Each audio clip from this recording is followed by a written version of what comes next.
भाव सिद्ध होने के लिए तुम्हें नदी के तट पर जाकर नहीं बैठना है। बहुत सिद्ध होने के लिए तुम्हें जंगल में जाकर नहीं बैठना है। बहुत सिद्ध होने के लिए तुम्हें अपना घर छोड़ने की जरूरत नहीं है। बहुत सिद्ध होने के लिए तुम्हें परिवार छोड़ने की जरूरत नहीं है। शिव महापुराण की कथा कहती है, सिद्ध होने के लिए तुम्हारे मन को नम्र करना पड़ेगा, तुम्हारे विचारों को प्रबल करना पड़ेगा, तुम्हारे भीतर के भावों को नम्रता धारण करना पड़ेगी। एक दूसरे के आदर का भाव तुम्हारे भीतर होगा तो तुम अपने आप सिद्ध होते चले जाओ, अपने आप सिद्ध होते।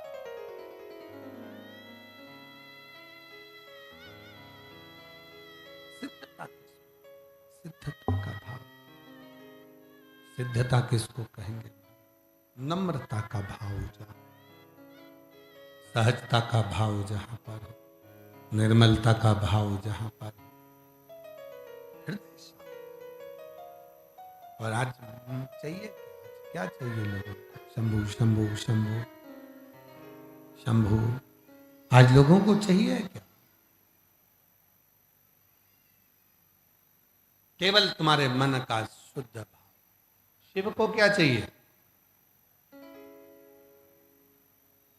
कोई कह रहा था, गुरुजी शंकर जी को हम बहुत हर सोमवार के दिन 5 लीटर दूध लेकर जाते हैं और 5 लीटर दूध हम शंकर जी को चढ़ाते हैं।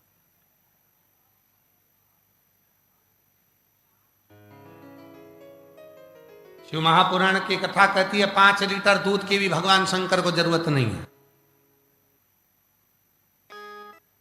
5 बूंद दूध शिव को, वेद लक्षणा गाय का देशी गाय, 5 बूंद दूध भी यदि तुमने शिव जी को समर्पित किया, भगवान शंकर को समर्पित किया, शिव ने उसको स्वीकार किया, भगवान शंकर ने उसको स्वीकार, भगवान शंकर उसको स्वीकार कर। अभी कथा में कहा था कि शंकर भगवान को आडंबर नहीं, शंकर भगवान को आडंबर की जरूरत नहीं पड़ती, भगवान शंकर को दिखावे की जरूरत नहीं पड़ती। शिव को केवल निर्मल मन सो मोहि पावा, मोहि छल छिद्र कपट ना भावा।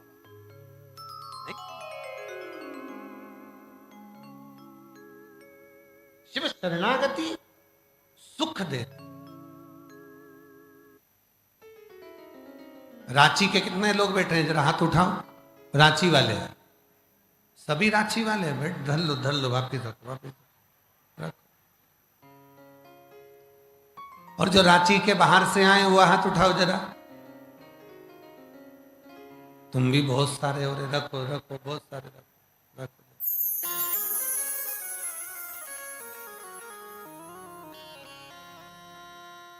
अब एक बात बताओ रांची वालों और रांची से बाहर आने वाले जितने भी भक्त हैं, श्री शिवाला सेवा समिति ने तुम्हारे घर पर आके पीले चावल दिए थे क्या?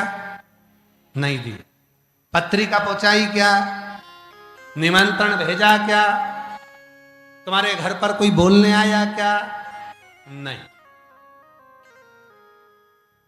कोई मार्केट में पोस्टर लगाया क्या? कोई रांची में बड़े बड़े बैनर लगाए क्या? नहीं। फिर तुम लाखों की संख्या में कैसे आ गए?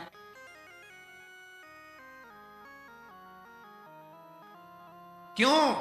क्योंकि तुम्हें किसी ने नहीं बुलाया। तुम उस देव अधिदेव महादेव के कहने पर अपनी कथा को श्रवण करने के लिए अपने पिता के पास, तेरी कृपा बिना ना हिले, उसकी कृपा नहीं होती।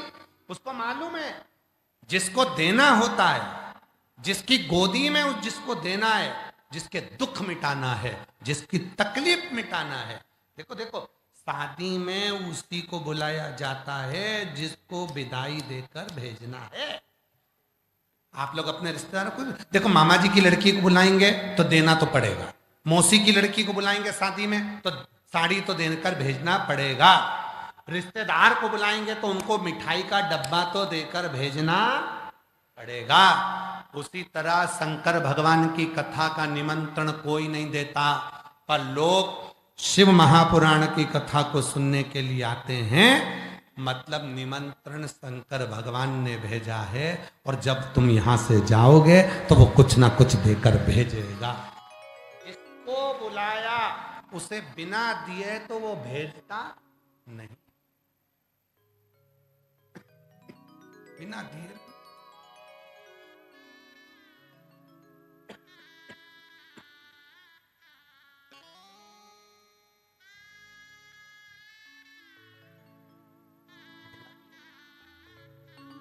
जो दिल से मांगोगे वो दिल से दे देगा, जो दिल से मांगोगे वो दिल से दे देगा।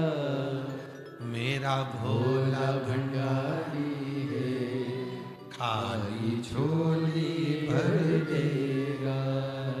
मेरा भोला भंडारी खाली झोली भर देगा। मस्तक पे चंदा है, उजियारा कर देगा। मस्तक पे चंदा है, उजियारा कर देगा। मेरा भोला भंडारी है, खाली झोली भर देगा। मेरा भोला भंडारी है, खाली झोली भर देगा। जो दिल से मांगोगे वो दिल से दे देगा। बोलो बोलो बोलो, जो दिल से मांगोगे वो दिल से दे देगा। मेरा भोला भंडारी है, खाली झोली भर देगा। मेरा भोला भंडारी है, खाली झोली भर देगा। उसने बुलाया, किसी का निमंत्रण नहीं गया, तुम उसके कहने पर आए हो, और उसने बुलाया तो बिना दिए। एक पत्र है, अच्छा है, देख।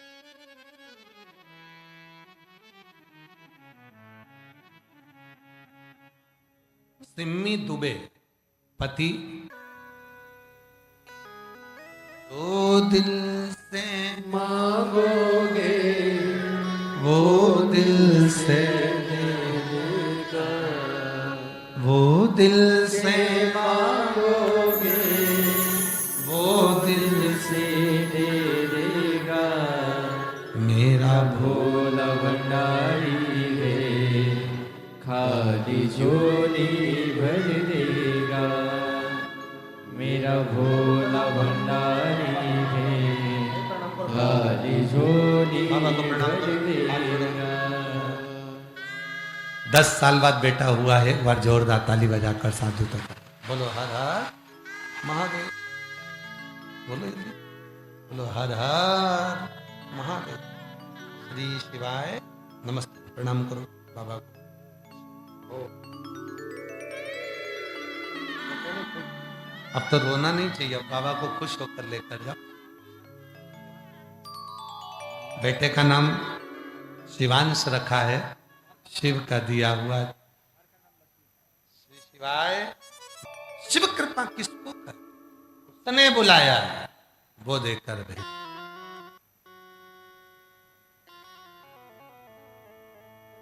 उसके आश्रित होकर आओ, किसी दूसरे के आश्रित होकर नहीं। देवराज नाम का ब्राह्मण दूसरे के लिए चोरी कर, दूसरे के लिए धन लेकर आ रहा, पत्नी और बच्चों के लिए।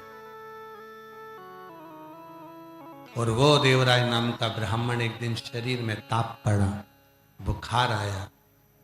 कभी शंकर के मंदिर नहीं गया था, कोई पूर्व जन्म का उसकी माता का पुण्य इतना प्रबल था, वो शंकर के मंदिर में चला गया।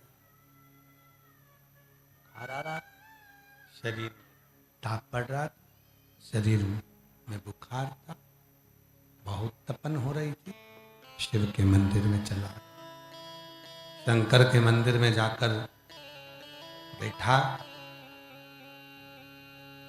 बहुत ताप। वहीं पर शिव महापुराण की कथा चल रही और शिव पुराण की कथा चलते हुए उसके कानों में पड़ी। कितना सुंदर लिखा है शिव पुराण। शिव महापुराण की कथा सुनकर जाने वाला व्यक्ति जिस मार्ग से निकल कर जाता है, श्री शिवाय नमस्तुभ्यम बोलकर जाने वाला व्यक्ति जिस मार्ग से निकल कर जाता है, उस मार्ग में अगर कोई अधोगति में मर गया हो, किसी स्त्री का गर्भ बहुत सालों पहले भी चला गया हो, कोई अधोगति में मर गया हो, कोई प्रेत योनि में भी पड़ गया हो, कोई बहुत तकलीफ में भी हो, और शिव महापुराण की कथा सुनकर जाने वाले व्यक्ति का मात्र मुख का दर्शन हो जाए तो उसके जीवन की आधा दुख अपने आप समाप्त होता चलेगा। अपने जैसे बेलपत्र,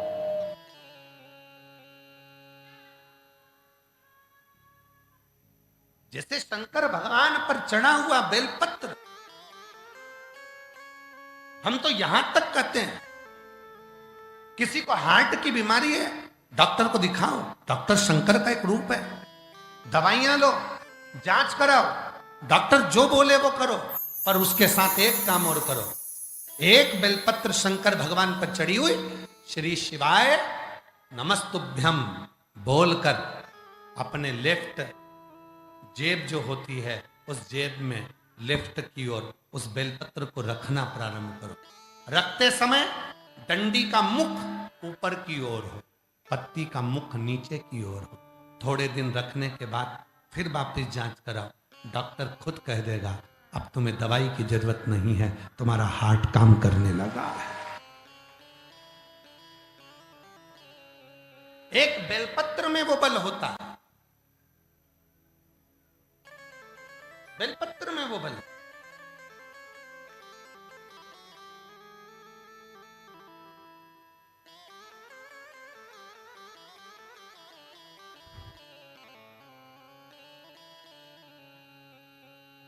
केवल वनस्पति, वनस्पति का मतलब क्या होता है? आप सब लोग तो झारखंड में रहते हो, चारों तरफ वन ही वन है। वनस्पति का मतलब क्या है? श्रेष्ठ वनस्पति का मतलब क्या है? और श्रेष्ठ वनस्पति में सबसे पहले बेलपत्र को लिया जाता है श्रेष्ठ वनस्पति में। क्यों? जिसमें फूल ना लगे, डायरेक्ट फल लगे, डायरेक्ट पत्ती लगे, और फल भी वो कि उस फल को अगर पक गया, नहीं तोड़ा, तो वापिस वो फल लगे लगे कच्चा भी हो जाता है, पकने के बाद वापिस कच्चा हो जाता है। वनस्पति किसको कहते हैं?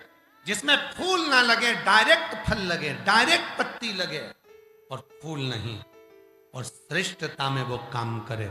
उसे एक बेलपत्र का वृक्ष जो होता है, एक बेलपत्र का जो पत्र होता है, ये हजारों हजारों रोगों को समाप्त कर देता है। हजारों। हम तो यहां तक कहेंगे कि अगर कभी मौका लगे और तुम्हारे ये पीठ से कंधे तक अगर तुम्हें दर्द रहता है, ये गर्दन का अकड़ रहती है, कंधे का दर्द रहता है, डॉक्टर का इलाज करवाओ, वो दवाइयां दे, दवाइयां लो, जांच कराए, जांच कराओ, क्योंकि डॉक्टर शिव का रूप है। उसके साथ एक काम करो, बेलपत्र का वृक्ष कहीं का सूख गया हो, उस सूखे हुए वृक्ष की कोई डाली तुम्हें मिल जाए और उसको घिसकर उसका चंदन बनाओ, वो चंदन भगवान शंकर पर लेपन करो और उस चंदन को अपने पीठ पर थोड़ा सा त्रिपुंड के रूप में थोड़ा सा लगाना प्रारंभ करो। 15 दिन लगाओगे, 16वें दिन तुम खुद कहोगे कि अब मुझे दवाई की जरूरत नहीं है, मेरा कंधा ठीक हो गया, मेरी अकड़न चली गई, मेरा पीठ का दर्द समाप्त हो गया, अब मैं सोकर उठती हूं ना सुबह तो मेरे कंधे में दर्द नहीं रहता। वो चंदन में, बेलपत्र वो वनस्पति है, बेलपत्र वो औषधि है, बेलपत्र वो सुख है जो जीव का एक आनंद प्रदान करता।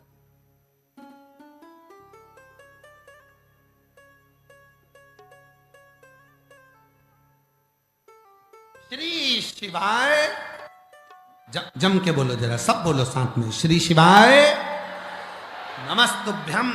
वो मंत्र है जिस मंत्र को सिद्ध करने की जरूरत नहीं पड़ती। बेलपत्र वो औषधि है जिसको सिद्ध करने की जरूरत नहीं पड़ती। रुद्राक्ष वो भगवान शंकर का फल है जिसको सिद्ध करने की जरूरत नहीं पड़ती। धतूरा शंकर भगवान का वो प्रिय फल है, वो पुष्प है जिसको सिद्ध करने की जरूरत नहीं पड़ती। सफेद आंत की जड़, सफेद पुष्प आंत का वो है जिस पुष्प है जिसको सिद्ध करने की जरूरत नहीं पड़ती। शमी का पत्ता वो पत्र है जिसको सिद्ध करने की जरूरत नहीं पड़ती। भस्म वो है जिसको सिद्ध करने की जरूरत नहीं पड़ती। और शंकर का धाम वो धाम है जहां पर जल भी गंगा जल बन जाता है, उसको सिद्ध करने की जरूरत नहीं पड़ती, उसको सिद्ध करने की जरूरत नहीं।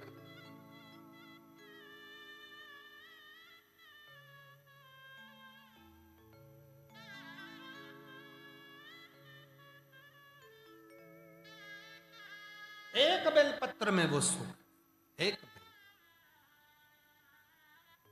बेलपत्र में वो फल, वो आनंद है, वो सुख है। देवराज ब्राह्मण के प्राण छूटे, शिव धाम गया। एक बिंदुक नाम का ब्राह्मण था जिसकी धर्म पत्नी का नाम चंचुला देवी था। बिंदुक प्रेत योनि में पड़ गया था प्राण छूटने के बाद। चंचुला देवी ने काशी में कुछ क्षण की कथा सुनी थी और चंचुला देवी भगवान शिव के धाम चली गई थी। कैलाश पर मां पार्वती जी की सहेली बन गई थी और मौन रहती तो पार्वती जी ने उनसे पूछ लिया था। पार्वती जी से कहा कि क्यों, पार्वती जी बोली चंचुला क्यों दुख करती है? अगर शिव महापुराण की कथा तेरा पति सुने, प्रेत योनि से मुक्त हो जाए। चंचुला देवी तुमरुका जी से शिव पुराण की कथा सुनने के लिए आतुर होती है।